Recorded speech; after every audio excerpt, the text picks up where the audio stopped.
आता काय बघतो आपण, मल्टिप्लिकेशन दोन प्रकारे असणार आहे. कोणकोणते? एक स्केलर प्रोडक्ट आणि दुसरं काय, वेक्टर प्रोडक्ट. स्केलर प्रोडक्ट म्हटलं तर त्याला नाव काय देतो आपण, डॉट प्रोडक्ट, आणि वेक्टर प्रोडक्ट म्हटलं तर त्याला नाव काय दिलंय, क्रॉस प्रोडक्ट. क्रॉस प्रोडक्ट क्रॉसने दाखवलंय. दोघांचं काम तेच आहे, मल्टिप्लिकेशन करायचं, पण दोघांचं नेचर उलटा चाललंय. म्हणजे दोन मुलं आले आणि त्यांना आपण दोनच मुलं म्हटले तर ते कोणतं झालं, वेक्टर प्रोडक्ट. म्हणजे वेक्टरचा वेक्टरच राहिला तर त्याला आपण काय म्हटलं, वेक्टर प्रोडक्ट. आणि वेक्टरचा जर सपोज स्केलर झाला, दोन वेक्टर प्रोडक्ट करून काय मिळालं मला, स्केलर मिळाला, तर त्याला आपण काय म्हणतो, स्केलर प्रोडक्ट. काय डाऊट आहे? चला, स्केलर प्रोडक्ट म्हटल्यानंतर आता आपण काय शिकणार आहे, स्केलर प्रोडक्ट. काय बघायचं आपल्याला, स्केलर प्रोडक्ट. त्याच्या अगोदर आहे ना, हे लक्षात ठेवा, डॉट प्रोडक्ट म्हणजे काय. जेव्हा दोन वेक्टर मी काय केलं, मल्टिप्लाय केलं. दोन वेक्टर काय केलं मी, मल्टिप्लाय केले. दोन वेक्टर मल्टिप्लाय केले म्हणजेच ए वेक्टर मध्ये काय लावलं मी, dot A vector dot B vector is equal to A B cos theta असणार आहे. आणि ए वेक्टर क्रॉस, तर काय लिहिलंय मी, क्रॉस इज इक्वल टू काय, ए बी साइन थिटा. ठीक आहे, एकाच्यात साइन थिटा आहे, एकाच्यात कॉस थिटा आहे. मग आता इथे कन्फ्युजिंग पार्ट आहे ना, साइन आणि कॉस आलेला आहे. कुठं साइन आणि कुठं कॉस. आता लगेच अडचण येणार, पण पुढे जाऊन अडचण येणार. सो याला आपण असं लिहित असतो, जिथे क्रॉस तिथे कॉस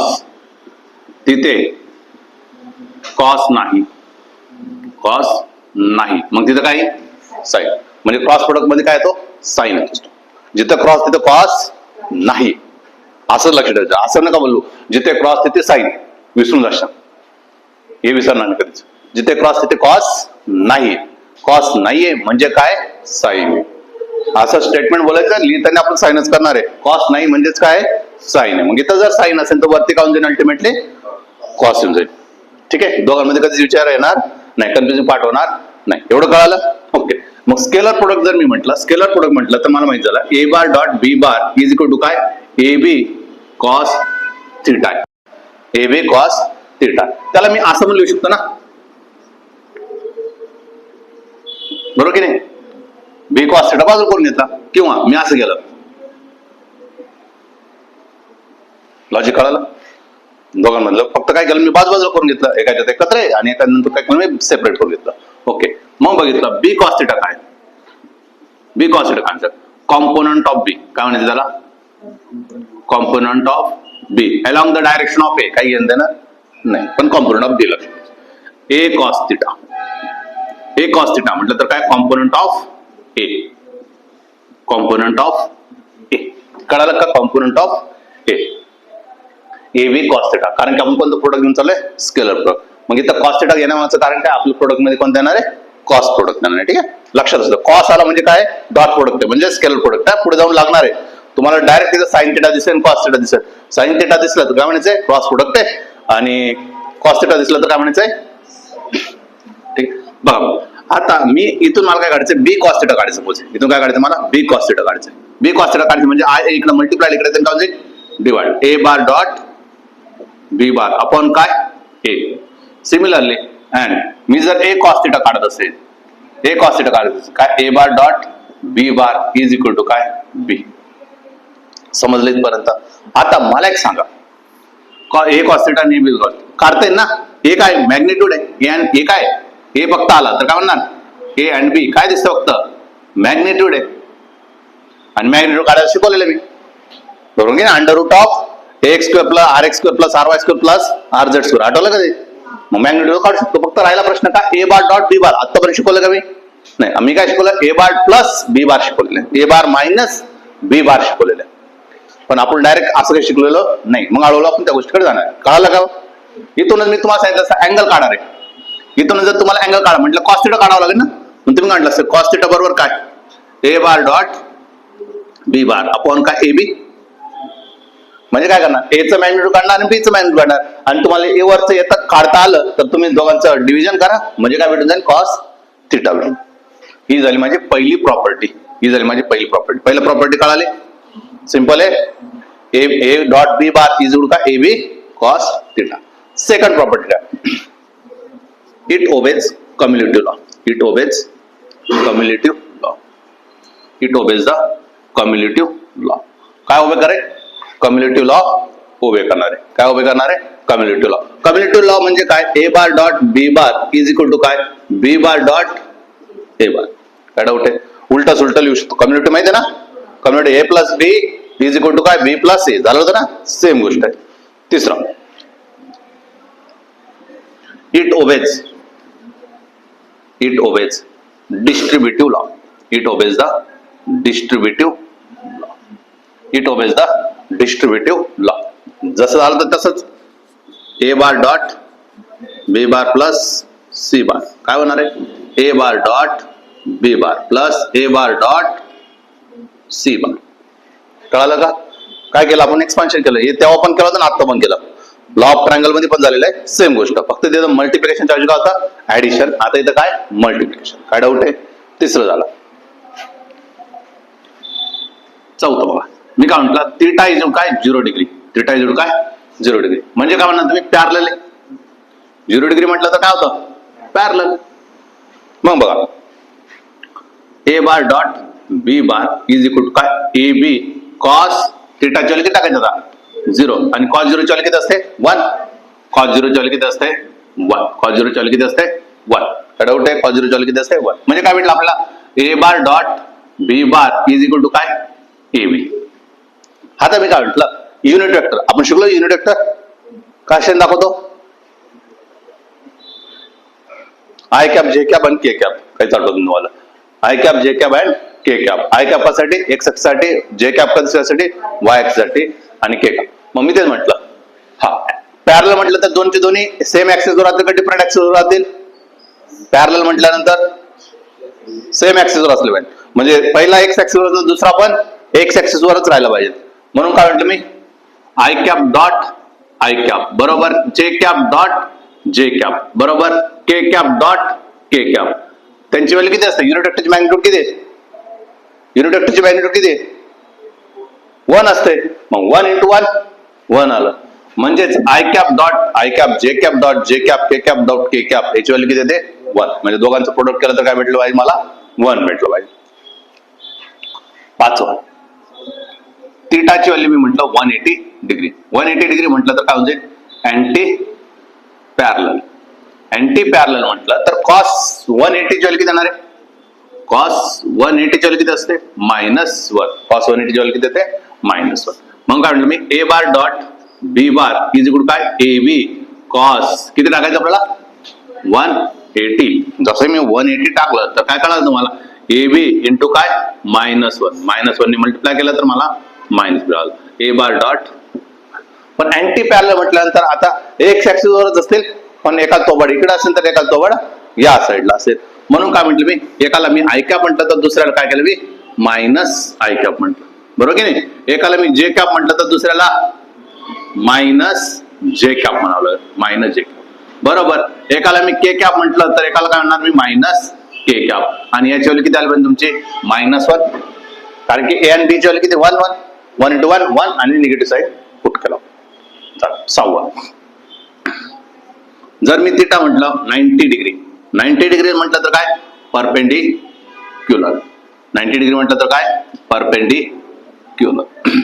90 डिग्री म्हटलं तर काय? परपेंडिक्युलर. परपेंडिक्युलर म्हटल्यानंतर आपल्या लक्षात आलं A bar dot B bar is equal to काय? ए बी कॉस किती टाकायचं आपला? 90. आणि कॉस 90 म्हणजे किती? कॉस 90 म्हणजे असतं 0. कॉस 90 म्हणजे काय? 0. म्हणजे काय? ए बार डॉट बी बार यांचा जर प्रोडक्ट जर केला आणि त्याची व्हॅल्यू जर 0 आली तर आपण त्याला काय म्हणणार? परपेंडिक्युलर. पॅरलल असेल तर त्यांचा रेशो सेम येतो. पॅरलल असेल तर ratio positive and same. Positive आणि सेम म्हणजेच काय? ax upon bx x upon bx is equal to काय? ay upon by az upon bz. यांचा रेशो कसं भेटेल? सेम भेटेल. आणि कसं भेटेल? पॉझिटिव्ह भेटेल. अँटी पॅरलल जर मला ओळखायचं असेल, अँटी पॅरलल जर ओळखायचं असेल तर रेशो सेम भेटेल पण निगेटिव्ह भेटेल. सेम भेटेल म्हणून कसं भेटेल? निगेटिव्ह भेटेल. निगेटिव्ह भेटलं तर समजून घ्यायचं काय ते? Anti parallel. सेम पण पाहिजे. म्हणजेच काय? जे ax आहे bx आहे, ay आणि by ए झेड ए आणि बी झेड यांची व्हॅल्यू किती आली पाहिजे माझी मायनस, म्हणजे रेशो कसा आला पाहिजे निगेटिव्ह मध्ये आला पाहिजे, रेशो कसा आला पाहिजे तुमचा निगेटिव्ह. आणि जर प्रोडक्ट जर झिरो आला तर समजून घ्यायचं काय परपेंडिक्युलर आहे.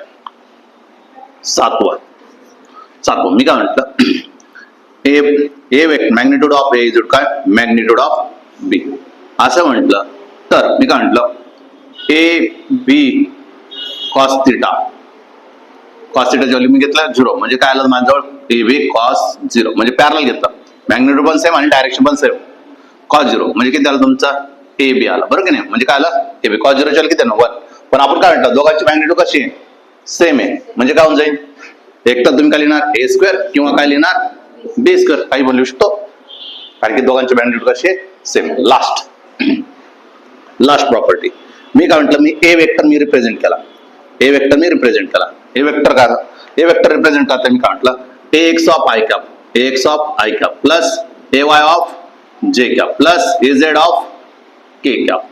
बी वेक्टर लिहिला, बी वेक्टर असलेला B X of I cap plus B Y of J cap plus B Z of K cap. आता मी काय म्हटलं A vector dot B vector म्हणजे काय करायचं दोघांचे काय करायचे मल्टिप्लिकेशन, आणि याचीच तर रिक्वायरमेंट मला ए बार डॉट बी बारचीच रिक्वायरमेंट आहे. म्हणून मी काय म्हटलं ए बार डॉट बी बार आहे ना, मग मी काय म्हटलं X of I cap plus A Y of J cap plus A Z of K cap आणि मल्टिप्लाय करायचं कोणासोबत करायचं बी सोबत, म्हणजेच काय B X of I cap plus B Y of J cap plus B Z of K cap. कळालं. आता एक सांगा इथं जर तुम्ही व्यवस्थित ऑब्झर्व केलं, हा इथे एक राहिलं सांगायचं, जसं इथं आय कॅप आणि जे कॅप मध्ये इथं लिहिलं का आपण परपेंडिक्युलर म्हटलं तर दोन्ही ऍक्सिस कसे असतील सेम असतील का डिफरंट राहतील, परपेंडिक्युलर असल्यावर डिफरंट राहतील, एक एक्स वर असेल तर दुसरा वाय वर असला पाहिजे. म्हणून काय म्हणतो मी I cap dot J cap. आता I cap dot J cap घाबरला लावून माहिती ना, एक एक्स वर दुसरा कुठं वाय वर. तसं काय म्हटलं मी जे कॅप डॉट के कॅप, तसं म्हटलं मी K cap dot I cap म्हटलं, यांची व्हॅल्यू किती येते 0. म्हणजे डिफरंट जर मल्टिप्लाय केलं तर काय होतं 0, डिफरंट मल्टिप्लाय केलं तर काय होऊन जाईल 0. मग आता काय करायचं आपल्याला या ब्रॅकेटला काय करायचं मल्टिप्लाय करायचं, म्हणजे एका इंडिव्हिज्युअल टर्मने या पूर्ण ब्रॅकेटला मल्टिप्लाय करणार, नंतर पुढचा टर्म आणि त्याच्याने मल्टिप्लाय चला याच्याने मल्टिप्लाय करायचंय. चला इथं आय कॅप आहे इथं पण आय कॅप आहे होऊन जाईल कारण की यांचं 1 येतं, पण आय कॅप आणि जे कॅपचा काय तर 0 येतो, बस एवढं लक्षात ठेवायचं. एक्स बी एक्स पण इथं आय कॅप आहे मग घेऊ शकतो, म्हणून काय लिहिलं मी एक्स बी एक्स काय लिहिलं I cap dot I cap. काय डाऊट आहे प्लस बघा आता मला सांगा इथं आय कॅप आहे इथं काय किती बनेल 0, काय म्हणलं 0. इथं आय कॅप आहे इथं काय के कॅप आहे किती बनेल 0. काय डाऊट आहे पुढचं आता कोणत्या ए वाय ने आता मल्टिप्लाय, इथं जे कॅप आहे इथं काय आय कॅप आहे काय होईल 0 बनेल ना, प्लस काय झाला 0 प्लस. आता काय ए वाय इथं बी वाय इथं जे काय होऊन जाईल मल्टिप्लाय होऊन जाईल, म्हणून काय लिहिलं मी A Y B Y I cap dot J cap dot J cap. कळालं का. हा पुढचा प्लस, पुढच्या कशाने मल्टिप्लाय केलं केला जे आणि के किती बनणार आहे 0 प्लस केलं. आता याच्याने मल्टिप्लाय करायचं, हा काय के कॅप आहे इथं काय आय कॅप आहे किती बनणार 0. इथं काय के कॅप आहे इथं काय करायचंय 0. इथं के कॅप आहे इथं काय के कॅप आहे काय होऊन जाईल मल्टिप्लाय होऊन जाईल. मग काय केलं प्लस इज काय A Z B Z into काय K cap dot K cap. Simple आहे. आणि तुम्हाला आता माहित झालं ए एक्स बी एक्स याची किती होणार आहे 1, I cap dot I cap किती बनतं 1 घेतलेलं 1 प्लस इथं 0 झाला A Y B Y J cap dot J cap 1 plus 0 0 cancel म्हणजे काय A Z B Z K cap dot K cap 1. आता मला 1 ने मल्टिप्लाय केलं काय फरक पडतं का, डायरेक्ट लिहू शकतो x plus b x plus ए वाय बी वाय प्लस ए झेड. आता काढता येईल ए बार डॉट बी बार. काय केलंय कोएफिशियंटची मल्टिप्लिकेशन दिसतंय, ए चा एक्स कोएफिशियंट बी चा एक्स कोएफिशियंट यांच्या दोघांची मल्टिप्लिकेशन. समजलंय हे झालं प्रॉपर्टी. आता पुढच्या याच्यामध्ये आपण काय बघणार, याच्या प्रॉपर्टीचं यूज केस बघणार. कळालं?